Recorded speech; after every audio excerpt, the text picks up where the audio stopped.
میں اپنی قوم کو یہ بتانا چاہتا ہوں کہ اللہ میں ایمان مضبوط کریں. دیکھیں یہ اس وقت اگر آپ نہ کھڑے ہوئے اور یہ ظلم کے سامنے آپ جھک گئے اور یہ جو خوف کی زنجیروں میں بندھے رہ گئے تو آگے تو آپ کو کوئی مستقبل نہیں ہے. ہم یہ قوم ظلم کے سامنے اب سر نہ جھکائیں اپنا. ہم ایک سٹینڈ لیں, ہم کھڑے ہوں کہ ہم یہ نہیں ظلم لیتے. آپ کو کسی صورت گھروں میں ڈر کے بیٹھنا نہیں چاہیے.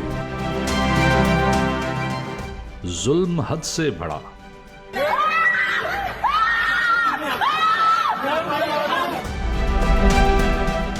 ریاست نے قوم کے جوانوں, بزرگوں, ماؤں بہنوں تک کو اغوا کیا.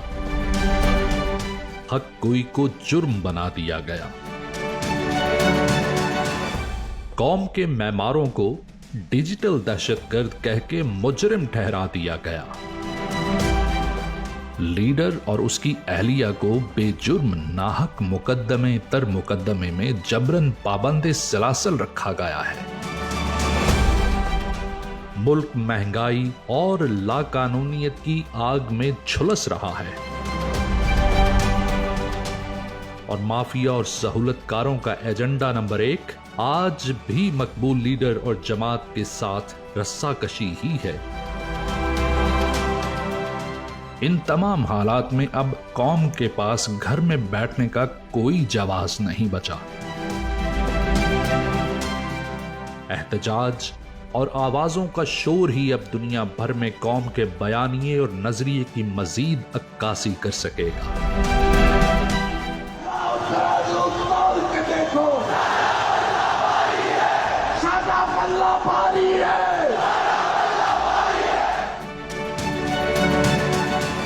اس جنگل راج سے آزادی کا بس ایک ہی راستہ ہے کہ ہم نکلیں, سب نکلیں اور پیغام دیں کہ ہم جمہور ہیں.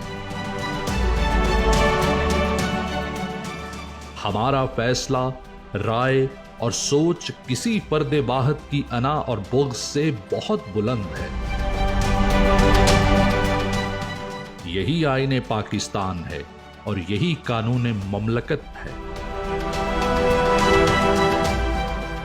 قوم تحریک تحفظ آئین پاکستان کے ملک گیر احتجاج میں بھرپور شرکت کرے.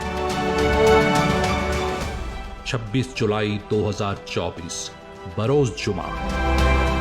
اقبال کا ایک شعر ہے کہ ہے جرم ضعیفی کی سزا مرگ مفاجات. بزدلی کی سزا ہی موت ہے.